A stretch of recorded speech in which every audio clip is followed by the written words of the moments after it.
تمہاری آج کی ادائیگی ہے، یہی آج کے دن کی تمہاری نیکی ہے کہ میرے نبی کا دیدار کرو. یہ ہو گیا. اب آپ واپس آ رہے ہیں، ایک بڑی اہم بات بتانے لگا ہوں دنیاوی.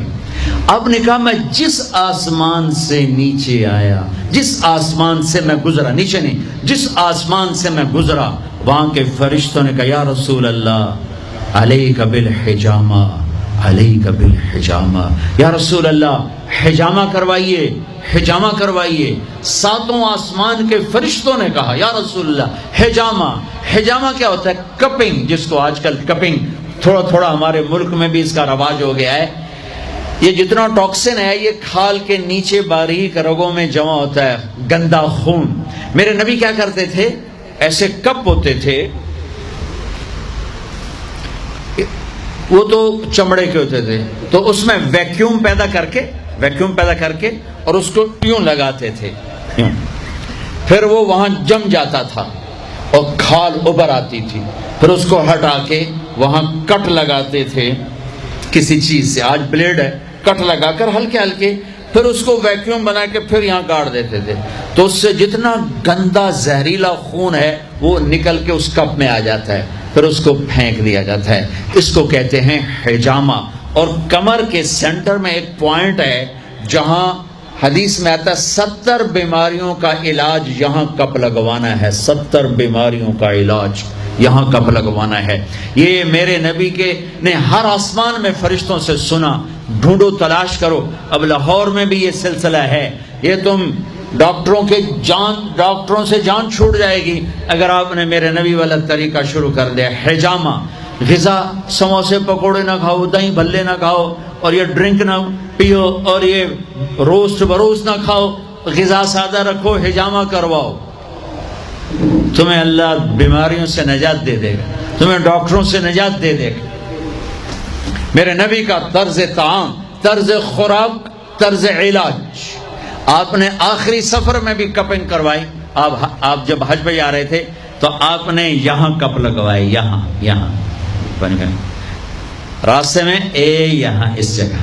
یہ آپ کا آخری حجامہ جو آپ نے سفر میں کروایا تھا.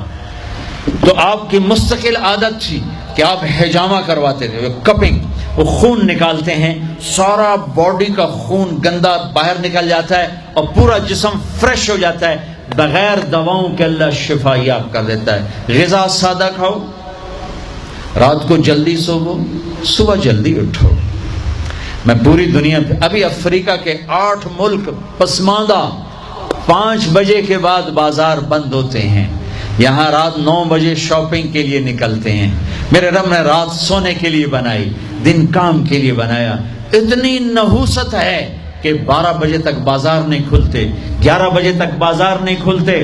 میرے نبی نے فرمایا جعلت البرکۃ فی بکور امتی، میری امت کی صبح کے وقت میں برکت دی گئی ہے. میرے نبی نے فرمایا صبح کے وقت میں رزق تلاش کرو، صبح کے وقت میں اپنے رزق کی طلب سے غافل نہ ہو، سو نہ جاؤ. اب سارا تاجر صبح سوتا ہے، ساری منڈیاں، سارے بازار رات 11 بجے تک کھلے ہوئے ہیں. بچوں سے دور، بیویوں سے دور. رات 11 بجے دکانیں چھوڑتے ہیں، 12 بجے کھانا کھاتے ہیں. بچے یا سو چکے ہیں یا اپنے ٹی وی پر مشغول ہیں. یہ 12 بجے کھانا کھا کے ہی سوتا ہے. سارا کھانا پیٹ میں زہر بنتا ہے، پھر پیٹ پھول کے باہر. پھر جناب شیخ صاحب ٹردے جا رہے ہیں، آپ سجے پاسے تو پیٹ کھبے پاسے. اور پھر ڈاکٹروں کی چاندی، کسی کو بلڈ پریشر، کسی کو شوگر، کسی کو ہارٹ، کسی کو کچھ. یہ سب فطرت کی زندگی کو چیلنج کرنے کا. یہ ساری لوڈ شیڈنگ اللہ کی قسم ختم ہو جائے گی. شام مغرب پہ بازار بند کرو، صبح اٹھو. سارا یورپ، سارا امریکہ، سارا چائنا، سارا افریقہ میں جہاں پھر کر آیا ہوں، 5 بجے بازار بند ہیں. 9 بجے سناٹا ہوتا ہے، ہو کا عالم ہوتا ہے. تمہارے 9 بجے لبرٹی سے گزرا نہیں جاتا ہے. کیا ظلم و ستم ہے. نہ دین جانتے ہو، نہ دنیا جانتے ہو. نہ تم دین کے واقف ہو، نہ دنیا کے واقف ہو. دنیا سے بھی جاہل ہو، دین سے بھی جاہل ہو. دنیا کا بھی ظلم کر رہے ہو، دین کا بھی ظلم کر رہے ہو. لا سمرۃ بعد العشاء، میرے نبی نے فرمایا عشاء کے بعد کوئی مجلس نہیں ہے، سو جاؤ. تہجد میں اٹھو،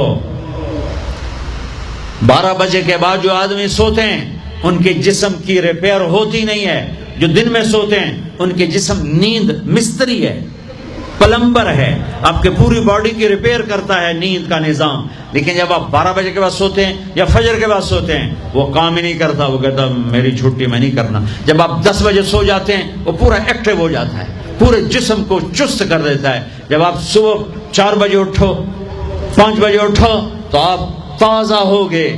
رات کا جاگنا، دن کا سونا نحوست. آپ کی بجلیاں تباہ پہلے ہی تھوڑی ہے، اوپر ساری رات کے دکانیں، فنکشن. یہ تو اللہ حکومت کا بھلا کرے، یہاں کی حکومت کا، کہ 10 بجے کا انہوں نے ڈنڈا چلایا تو خوش، ورنہ تو 10 بجے تو بارات کی تیاری ہو رہی ہوتی اور 1 بجے کھانا ہو رہا ہوتا تھا. جس امت کو اللہ نے وقت کی قدر سکھائی اسی امت نے وقت کو تباہ کر کے رکھ دیا. اور جس امت کے پاس قرآن نہیں، نبی نہیں، انہوں نے وقت کو کیش کر کے تمہیں غلامی کا توق پہنا دیا اور دنیا کو لیڈ کرنے کی طاقت اللہ نے ان کو دے دی. او بھائیو، نہ دنیا اچھی رہی نہ دین اچھا رہا. رات کو جلدی سو، فجر پڑھی جائے گی آرام سے، تہجد پڑھی جائے گی آرام سے. کچھ وقت اللہ کے قرآن کے ساتھ گزارو، کچھ اللہ کے نبی کی زندگی پڑھو، کچھ اللہ کے نبی کے فرمان پڑھو، نیک لوگوں کی ہسٹری پڑھو، اپنے اللہ کے محبوب بندوں کی تاریخ پڑھو، اولیاء کرام کی تاریخ پڑھو. اپنے ماں باپ کو عزت دو، شادی شدہ ہو بیوی کو عزت دو، بیوی خامد کو عزت دے، اولاد کو عزت دو، وہ عزت لوٹ کے تمہاری طرف آئے گی. یہ میرے نبی ایک پوری زندگی لے کر آئے، دنیا کا بھی بتایا، آخرت کا بھی بتایا، علاج بھی بتا گئے، کھانا بھی بتا گئے، زندگی بھی بتا گئے.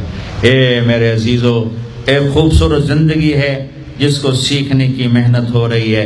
یہ تبلیغ کا کام